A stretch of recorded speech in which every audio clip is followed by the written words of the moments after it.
Assalamualaikum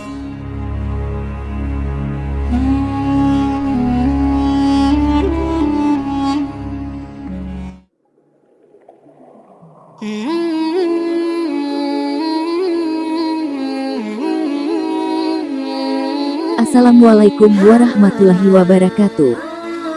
Hai sobat semua, kali ini kita bakal mengangkat tema tentang mengapa cinta tak kunjung tiba meski usia sudah tua.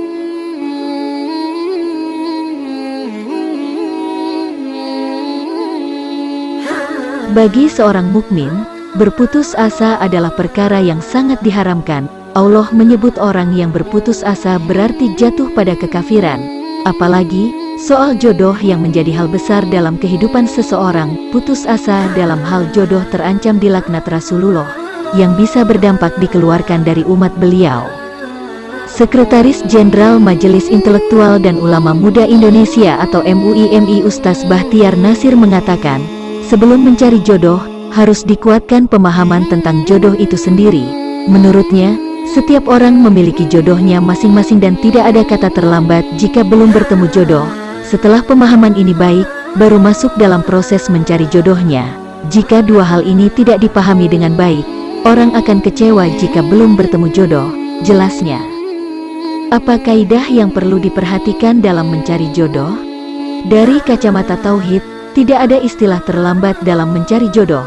Pemahaman ini harus diperbaiki agar tidak ada kegelisahan, berapapun usianya, tetap berikhtiar untuk menemukan jodoh. Selanjutnya, yakinlah kita bahwa seluruh ciptaan Allah pasti berpasangan. Hanya Allah saja yang tidak punya pasangan. Selain Allah, wajib ada pasangannya. Ini yang diterangkan dalam, dan segala sesuatu kami ciptakan berpasang-pasangan supaya kamu mengingat kebesaran Allah. Fenomena lama menanti jodoh apa penyebabnya? Dua poin ini dipahami dan duduk dalam akidah. Setelah pemahaman ini baik, baru masuk dalam proses mencari jodohnya. Jika dua hal ini tidak dipahami dengan baik, orang akan kecewa jika belum bertemu jodoh. Bisa jadi, dia akan berputus asa dan memutuskan untuk melajang saja hingga akhir hayatnya.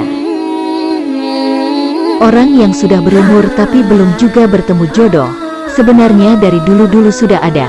Artinya, ini bukanlah perkara baru di zaman sekarang. Kebiasaan kita dalam masyarakat, laki-laki ada dalam posisi mencari, sementara perempuan posisi menunggu. Jika ada perempuan yang sudah telanjur berumur, sementara belum juga dipilih oleh laki-laki, ini kita anggap sebuah proses dalam tatanan ilahiyah. Proses ini terus berjalan, jadi kita tidak boleh menyalahkan keadaan sehingga mencari-cari kambing hitam dari persoalan ini. Memang ada masalah-masalah sosial yang timbul akibat lama belum mendapatkan jodoh, terutama bagi masyarakat kita yang menilai perempuan sudah berpenghasilan dan terus bekerja. Perempuan ini sulit untuk dijadikan pasangan oleh laki-laki. Mungkin tak banyak laki-laki yang punya kesiapan mental menikahi dia. Ini barangkali karena kemandirian perempuan tersebut yang didoktrin dalam keluarga. Biasanya ayah ibunya mengatakan, "Nak, nanti kalau sudah berkeluarga jangan menyusahkan suami. Kamu juga harus kerja." Bahasa ini memang ada bagusnya, tapi juga bisa berbahaya. Pesan orang tua seperti ini memang terkesan lembut supaya anaknya tidak menyusahkan suami. Tetapi, pada akhirnya hal ini menyulitkan anak gadisnya untuk mendapatkan jodoh. Walau ada laki-laki yang sudah siap menikah dengan perempuan ini, tapi karena soal penghasilan yang kurang akhirnya mereka mundur. Banyak kasusnya seperti itu. Di samping memantapkan pemahaman soal jodoh, wanita ini boleh-boleh saja berdandan dan berkomunikasi dalam batasannya. Tentu saja, dandanan yang tidak termasuk dalam kategori tabaruj. Demikian juga komunikasi yang wajar dengan lawan jenisnya dan tidak berkholwat atau berdua-duaan. Jika dia memahami adab-adab Islami dalam pergaulan, boleh-boleh saja hal itu dilakukan. Apa yang harus dilakukan saat menanti jodoh? Tapi, yang paling inti adalah berdoa. Minta kepada Allah, "Ya Allah, usiaku sudah siap untuk menikah. Datangkanlah jodohku." Utarakan keinginan itu kepada Allah dalam bentuk doa. Demikian pula, katakan juga keinginan itu kepada orang tua atau orang yang menjadi wali kita. Minta tolong untuk dicarikan pendamping hidupnya. ada tanggung jawab orang tua untuk mencarikan jodoh yang baik untuk anak gadisnya. Bisa juga, perempuan tersebut datang kepada orang bijak, entahkah itu gurunya, temannya, senior, atau paman bibinya. Ini termasuk dalam ikhtiar. Bahkan, jika tersebar informasi di kalangan keluarganya bahwa dia sudah siap untuk menikah, hal itu boleh-boleh saja. Jadi, proaktif seperti itu, jangan hanya diam dan menunggu. Apa godaan-godaan dalam proses penantian? Yang utama itu, timbul pikiran-pikiran negatif kepada Allah.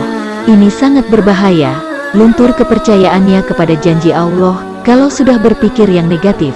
Seperti, jangan-jangan jodoh saya sudah meninggal dunia, jodoh saya sudah diambil orang lain, dan pikiran buruk lainnya.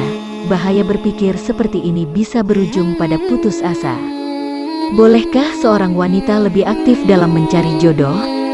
Tentu saja boleh, bahkan, jika melihat laki-laki yang soleh agamanya dan baik akhlaknya, bisa disampaikan kepada orang tua, paman atau guru untuk memintanya sebagai suami. Bahkan, di zaman Rasulullah pun ada orang yang seperti hadis Rasulullah, "Wahai pemuda, siapa yang memiliki ba'ah atau kesanggupan, menikahlah karena bisa lebih menundukkan pandangan dan lebih menjaga kemaluan. Siapa yang belum sanggup, maka puasalah karena akan menjadi benteng baginya." HR Bukhari dan Muslim. Semoga yang belum ketemu jodohnya, cepat dipertemukan, karena bisa jadi jodoh kita masih sama orang lain. Bak pepatah, mantan adalah jodoh orang yang kita pinjam.